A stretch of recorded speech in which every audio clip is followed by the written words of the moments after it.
अस्सलाम वालेकुम स्टूडेंट्स। मैं doctor Haseeba Khatoon, lecturer from Marwari college, subject Urdu. आज हम लोग पढ़ेंगे दबिस्तान दिल्ली के मुमताज़ शोरा मीर तकी मीर के बारे में। तो आइए जानते हैं। मीर अकबर आबाद में पैदा हुए।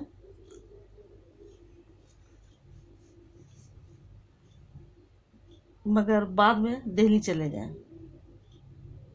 यहीं इनकी शायरी परवान चढ़ी। दिल्ली जहाँ इंतशार एजी का शिकार थी, जहाँ दर्द करब था, जहाँ का हर शायर अपने अंदर सिमट रहा था। मीर ने इस दौर को, जो ज़माने का दर्द करब था, अपने ज़ाती रंज व गम से हम आहंग करके इस अंदाज से पेश किया कि इनकी आप बीती जग बीती बन गई। मीर ने अपने दौर की उस आवाज़ को अपनी शायरी में इस तरह समोया कि उसने अपने दौर की तर्जुमानी भी की और उसे ज़मान व मकान की कैद से आज़ाद करके आफाकी सतह पर पहुंचा दिया।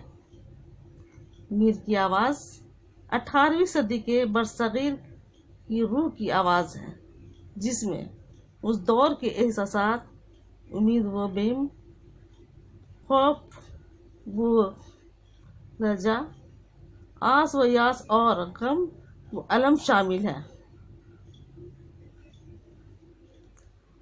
मीर की शायरी एक ऐसा आईना है जिसमें उस दौर की रूह का अक्स देखा जा सकता है।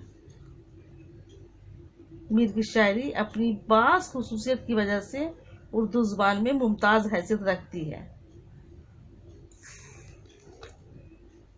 मीर के इशार के अल्फाज मुलायम, धीमे, सलीस और सादा होते हैं, लेकिन उनमें गज़ब का जोश या दर्द छुपा होता है। सलासत व सादगी बेपनाह है। देखिए उनका ये शेर। हमारे आगे तेरा जब कसों ने नाम लिया, हमारे आगे तेरा जब कसों ने नाम लिया, दिल सितम ज़दा को हमने थाम थाम लिया। दूसरा शेर देखिए उनका। शाम से कुछ बुझा सा रहता है, शाम से कुछ बुझा सा रहता है, दिल हुआ है चिराग मुफलिस का। जुबान की सलासत वो फसाहत के साथ पराया बयान की दिलकशी निहायत पुरतासिर है। उनके तमाम हम असरों के कलाम में सादगी, सफाई और रोज़मर्रा की पाबंदी पाई जाती है, लेकिन महज सलासत और जुबान की फसाहत काम नहीं आ सकती जब तक के ताजगी और मतलब में शगुफ्तगी और ख्याल में बुलंदी व जिद्दत ना हो, यानी कि नयापन ना हो। मीर के कलाम में ये सब खूबियां पाई जाती हैं। फिर दर्द और तासीर तो खुदादाद है। मीर के कलाम में इखलाकी और हकीमाना इशार की भी कमी नहीं, लेकिन इखलाक हो या हिकमत, अंदरूनी कैफियत हो बैरूनी हालत, अंदाज़े बयान वही है। वो निहायत मामूली और सादा अल्फाज में बड़े बड़े निकात और बुलंद मज़ामीन बेतकल्लुफ़ी से बयान कर जाते हैं। उनके यहाँ सादा अल्फाज और तराकीब के पर्दे में ऐसे ऐसे बुलंद ख्यालात मिलते हैं। मसलन, सरसरी तुम जहाँ से गुजरे, सरसरी तुम जहाँ से गुजरे, वरना हर जहाँ देगर था। मीर ने कसीदे भी कहे हैं। कहा जाता है कि इंसान का तर्ज बयान इसकी सीरत का परतूर होता है। मीर के कलाम की एक सबसे बड़ी खुसूसियत सहल ममतना है। उनके कलाम में अक्सर इशार ऐसे भी हैं जो सहल ममतना की बेहतरीन मिसाल है। جیسے ان کا یہ شعر دیکھیے، نازکی اس کے لب کی کیا کہیے، نازکی اس کے لب کی کیا کہیے، پنکھڑی ایک گلاب کی سی ہے۔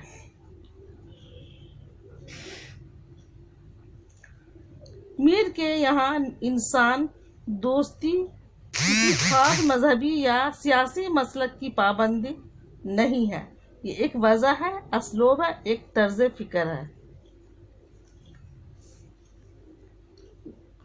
یہ شعر دیکھیے ان کا، مت سہل ہمیں جانو پھرتا ہے فلک برسوں، مت سہل ہمیں جانو پھرتا ہے فلک برسوں، تب خاک کے پردے سے انسان نکلتے ہیں، تب خاک کے پردے سے انسان نکلتے ہیں۔ میر اپنے کمال سے خود واقف تھے اور انہیں اس پر ناز تھا، اور انہوں نے اس کا جا بجا اظہار بھی کیا۔ ان کا یہ شعر دیکھیے، جانے کا نہیں شور سخن کا میرے ہرگز، جانے کا نہیں شور سخن کا میرے ہرگز، تا حشر جہاں میں میرا دیوان رہے گا، جانے کا نہیں شور سخن کا میرے ہرگز، تا حشر جہاں میں میرا دیوان رہے گا۔ اس طرح سے ہم کہہ سکتے ہیں کہ میر تقی میر ایک بہت بڑے شاعر تھے،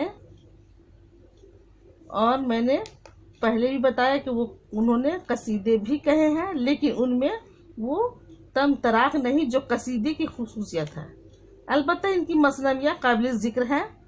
میر کی رباعیات بھی کچھ کم پرلطف نہیں ہے، انہوں نے شکار نامے بھی لکھے، ان کے علاوہ مخمس، مستز، ادا اور فرد وغیرہ ہیں، لیکن میر کی اصل میدان غزل ہے، اور وہ غزل کے شہنشاہ خدا ہے، وہ غزل کے ہی شاعر کہے جاتے ہیں۔